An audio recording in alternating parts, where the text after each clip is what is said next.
E na saída dos estúdios Globo, no Rio de Janeiro, o presidente Jair Bolsonaro era aguardado por apoiadores e por uma banda. O chefe do executivo saiu para cumprimentar as pessoas e tirar fotos e, dentro do carro, fez uma live dando um balanço de sua participação na sabatina. Bolsonaro alertou sobre o poder que o presidente terá no ano que vem, falou da importância do voto consciente e voltou a convocar a população para os atos de 7 de setembro. Vocês sabem quem se eleger presidente esse ano indica mais 2 para o Supremo o ano que vem. Ou seja, está nas nossas mãos o futuro do Brasil. Não podemos desistir. Conto com vocês aí no 7 de setembro, 9 da manhã em Brasília, um grande desfile militar. E logo depois venho para cá às 3 da tarde, estarei aqui em Copacabana. Depois, o chefe do executivo foi até Marechal Hermes para fazer um lanche. Lá, atraiu mais apoiadores, voltando a cumprimentá-los e a tirar fotos com eles. A análise agora é do Guilherme Fiuza. Salve, Fiuza, boa noite. Boa noite, Vitor Brown, e boa noite a todos. Eu vou começar pelo pedido de desculpas, né? Eu acho que quem tem que pedir desculpas à população, e vai ter que pedir um dia, foram aqueles que propagaram a ideia de que o lockdown, ou seja, o mundo ia se trancar em casa e o vírus ia passar reto pela porta, por fora da porta, né? Esses vão ter que pedir desculpas. E quem diz até hoje que as vacinas de Covid são seguras? Eu vou voltar a isso. Mas é sobre aquele triste espetáculo, né, que não serve para nada, na minha opinião, não serve para nada em termos de eleição. É um festival de pegadinhas protagonizado por aqueles que estão fazendo desistiram do jornalismo, estão fazendo uma campanha caricata, óbvia, contra o presidente, contra o governo. Devo dizer que já fizeram isso no governo passado, né? No pós-PT acharam talvez que ficou ali aquele limbo e entraram de sola naquela história fajuta do Joesley Batista, e ali foi mais de um ano de um cerco, que depois se revelou, essa delação foi suspensa. Então não é uma postura jornalística, né? É uma parte desse atual consórcio, né? Que exalta Renan Calheiros, Força Renan, enfim, tudo muito lamentável por parte de uma emissora que tem muitos serviços prestados ao país, no jornalismo, mas especialmente na teledramaturgia, né? Então é triste ver fazendo esse papel. Agora, eu vou pegar esse emblema dessa tentativa, né, de transformar o presidente numa caricatura, e o comentário que eu vou fazer também não é abonador para o governo. Perguntaram se quem toma vacina de Covid vira jacaré, né, por conta de algo que o presidente mencionou. Eu quero dizer que a Vanessa Figueiredo, de 13 anos, linda e saudável, morta no dia 10 de janeiro, não virou jacaré. Ela apenas perdeu a vida. A Vanessa tomou a vacina da Pfizer e 5 dias depois começou a passar mal de uma maneira absurda, aguda, vomitando. Em questão de dias estava sem os movimentos numa cadeira de roda e com fraldas, e depois adquiriu doenças encefálicas que estão descritas no relatório do próprio fabricante e também no Ministério da Saúde, em nota técnica, como compatíveis com efeitos adversos da vacina. Ela teve essas doenças exatamente, vou citar duas, a doença desmielinizante e a paralisia facial. Pois bem, eu já citei aqui diversos casos em que os sintomas foram compatíveis ou de efeitos graves ou de óbitos e que não foram investigados, ou seja, a segurança propagada sobre essas vacinas é falsa. Isso é uma completa irresponsabilidade, terão que responder por isso. Então, o que aconteceu com a Vanessa? O caso da Vanessa foi a investigação, raríssimo, porque eu já citei vários que não foram, como todos sabem, a mãe do Bruno Graff, Arlene Graff, conseguiu provar, foi um dos poucos que conseguiram fazer, por conta própria, o Estado não faz nada, a investigação, e ela é perseguida. Ela foi banida das redes sociais, porque ela mostrou que a vacina de Covid matou o filho dela. Então esse é o ambiente que nós estamos. Então não vira jacaré, não. Vira coisa pior, eventualmente. Qual é o tamanho do risco? Não se sabe porque não há investigação. Pois bem, concluindo, foi a investigação, o caso da Vanessa, um dos poucos, e que aconteceu, apesar da coincidência das doenças que ela teve, neurológicas, com o que está descrito, inclusive, pelo Ministério da Saúde como possível efeito adverso, o Comitê de Farmacovigilância resolveu encerrar o caso, encerrar a investigação, dizendo que este caso, neste momento, não poderia ser assinalada ou definida a correlação. Eu pergunto, se nesse momento não pode ser dada a causalidade, por que não continuaram a investigar? Não, encerraram. Então, isso é uma vergonha, isso é um absurdo, isso é um atentado, isso é um desvio das finalidades das instituições de saúde.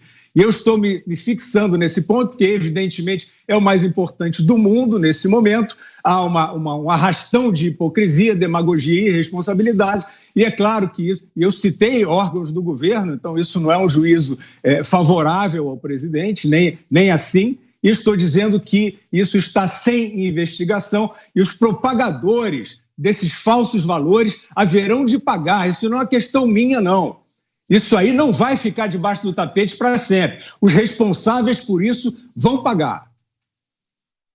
Agora você, Ana Paula Henkel, sobre a entrevista de ontem do presidente ao Jornal Nacional. Assistiu, Ana? O que achou? Conta pra gente. Boa noite, Ana. Assisti, Vitor. Boa noite, Vitor. Boa noite, Mota, aqui do meu lado. Boa noite a todos os companheiros de bancada e boa noite à nossa audiência maravilhosa. Assisti, Vitor, olha, mas como foi difícil, né? Porque agora, nessa minha nova profissão de jornalista, a gente sempre preza por deixar o entrevistado falar, né? No caso, o presidente Bolsonaro, e ontem o que nós vimos foi um editorial da Rede Globo, um editorial dos dois jornalistas, né? Da Renata Vasconcelos, do William Bonner, que falavam. Quando o presidente começava a apresentar respostas ali contundentes, com números, o porquê, as razões de como cada coisa se desenvolveu nos últimos anos, principalmente dentro da pandemia. Ele era interrompido, ele era cortado, então foi difícil, né? Foi difícil eu assistir não apenas os editoriais dos jornalistas, mas as falácias, as narrativas, as mentiras que foram ali propagadas de uma maneira irresponsável, né? Eu estou pensando, Vitor, em abrir uma agência de checagem para jornalistas do consórcio, para a gente colocar ali um asterisco, mentira, fora de contexto, falso, verdadeiro, porque ontem a falácia que foi colocada ali de uma maneira até muito irresponsável, né? Aquela retórica de golpe, que o presidente vai dar um golpe, que ele não trouxe as vacinas para o Brasil. O presidente até fez uma brincadeira, disse, bom, vocês são vacinados, né? Pois é, fui eu que trouxe a vacina para o Brasil. Mas, para mim, o que ficou de tanta bobagem que foi falada ali por parte dos jornalistas, infelizmente, porque eu acho que o jornalista, por mais que você tenha a sua posição político-ideológica, você tem que entrevistar e você pode debater, você pode apertar com boas perguntas, com bom questionamento e deixar o entrevistado falar e fazer esse ping-pong. Mas de tanta coisa que nós ouvimos ontem, de tanta falácia por parte desses dois jornalistas, o que mais me chocou foi quando a Renata Vasconcelos disse que no passado o fique em casa era fique em casa se puder. Nunca houve esse se puder, nunca. E eles não vão reescrever a história, nem esses jornalistas, nem todas aquelas pessoas que alimentaram um monstro dentro da pandemia, o monstro do lockdown, o monstro do fica em casa, o monstro de você é genocida se você quer trabalhar, o monstro que devorou os mais necessitados, os pobres, os que precisavam de trabalho, de amparo, de ajuda, enquanto os jornalistas, celebridades, atores, atrizes ficavam de suas varandas gourmet postando foto de vinhos e queijos e fique em casa, ajude a humanidade.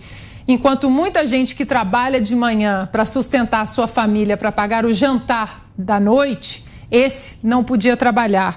Então, não teve o fique em casa se puder. Médicos foram cancelados porque médicos interessados na ciência, na real ciência e na verdade disseram É preciso liberar a parte saudável da sociedade para trabalhar. Não é um vírus letal para quem é saudável, para certas faixas etárias. Devemos sim isolar os idosos, as pessoas com comorbidades, tudo isso. Mas esse tipo de jornalismo que nós vimos ontem cancelou médicos, cancelou cidadãos, cancelou jornalistas, e eles não vão reescrever a história. Fique em casa se puder. Não foi isso que aconteceu. Eles alimentaram um monstro que devorou todos aqueles, ou pelo menos tentou, porque a verdade e a razão, elas demoram, mas elas aparecem, e eles não vão reescrever a história. Nós vamos sempre relembrar aqui o que eles alimentaram, e tudo isso precisa ser trazido à tona, e essas falácias precisam ser combatidas.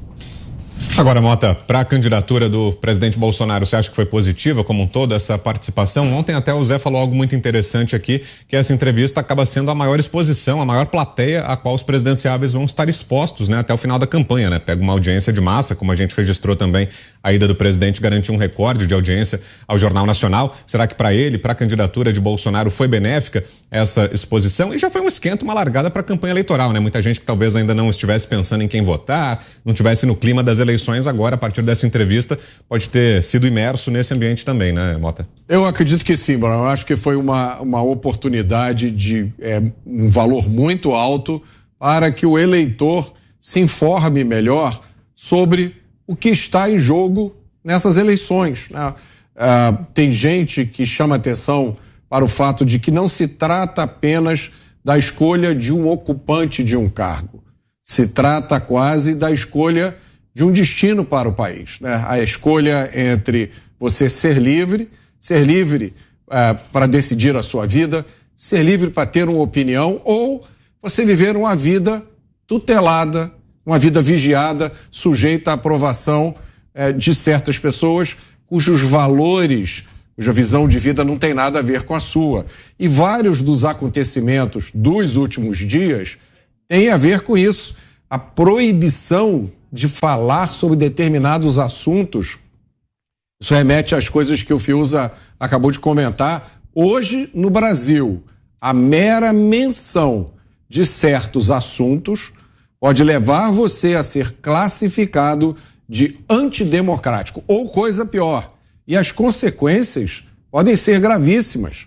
Seu celular pode ser apreendido, as suas contas nas redes sociais podem ser canceladas. Muita gente depende dessas contas para ganhar a vida. As suas contas bancárias podem ser bloqueadas. Como você viveria se amanhã as suas contas amanhecessem bloqueadas, você não conseguisse tirar dinheiro? Agora, por que isso está acontecendo?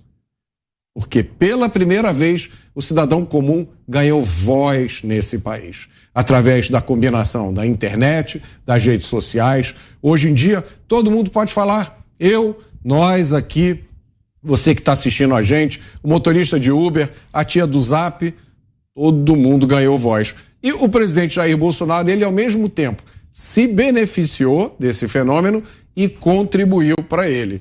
O presidente foi eleito trazendo para o debate uma plataforma que representa os valores do cidadão comum. Isso incomoda muita gente que acha que esses valores são errados, que você não pode falar de religião, que você não pode comentar certas coisas, né? Agora, essa é a grande questão hoje. Essa, Brown, é a questão que está na boca das pessoas. Eu vou ser preso, pela minha opinião, as coisas que eu digo no futebol, na festinha do meu filho, as coisas que eu digo no WhatsApp, será que eu vou ter a minha conta bloqueada?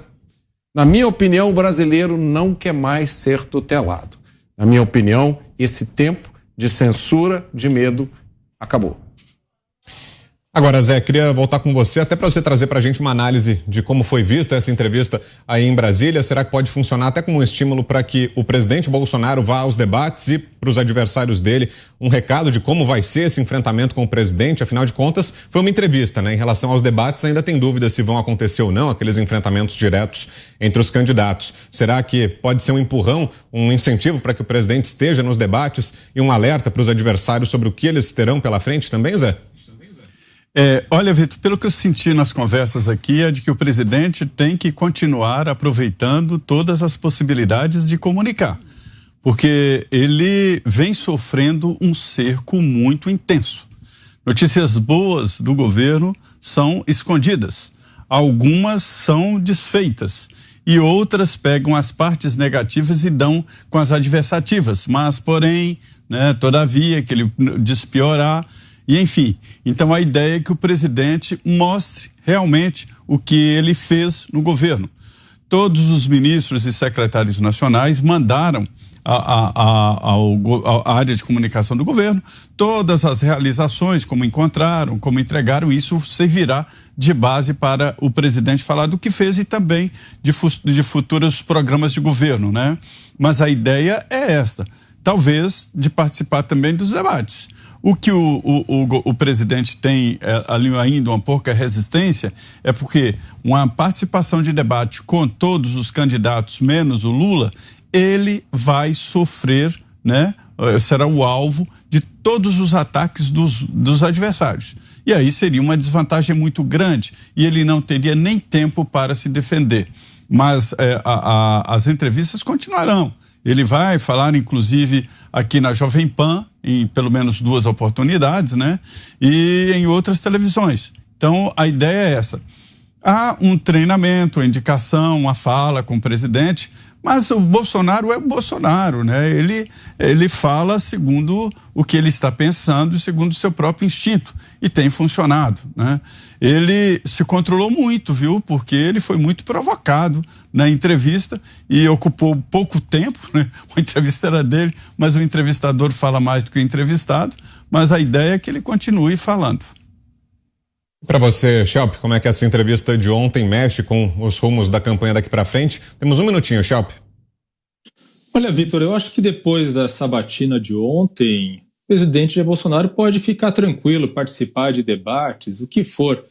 Ser minoria em um ambiente em que todos os outros estão rebatendo as suas opiniões, as suas posições, não é assim tão ruim. Posso falar aqui de caso próprio.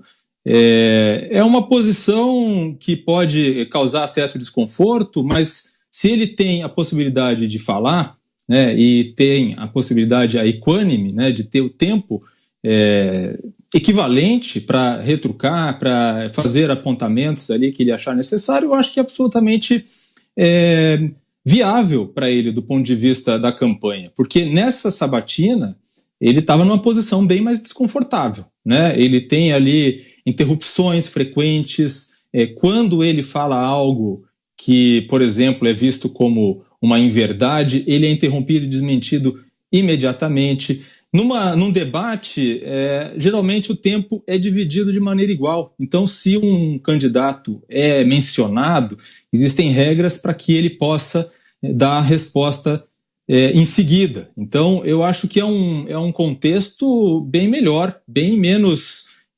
tenso do que esse da sabatina. Eu acredito que o presidente Jair Bolsonaro pode sim e deveria, porque isso é o que todos esperam, né, que todos os candidatos façam parte das sabatinas para que o debate realmente seja público e as ideias realmente estejam à prova, né, sejam colocadas à prova mesmo diante dos adversários. Eu acredito que essa sabatina deu, como disse bem o Trindade, deu bem um pontapé inicial aí para essa campanha. Realmente, a partir de agora, a coisa fica mais interessante, digamos assim, porque do ponto de vista de eleitor, o que se quer é justamente ver a exposição pública dos candidatos, não que eles fiquem escondidos numa torre, evitando falar com as pessoas. Então, eu acho que é importante sim. E claro, a gente tem que ficar atento, ficar de olho para como vai ocorrer, como vai ser a sabatina com o ex-presidente Lula no Jornal Nacional. Espera-se que o grau de firmeza nas perguntas seja pelo menos o mesmo.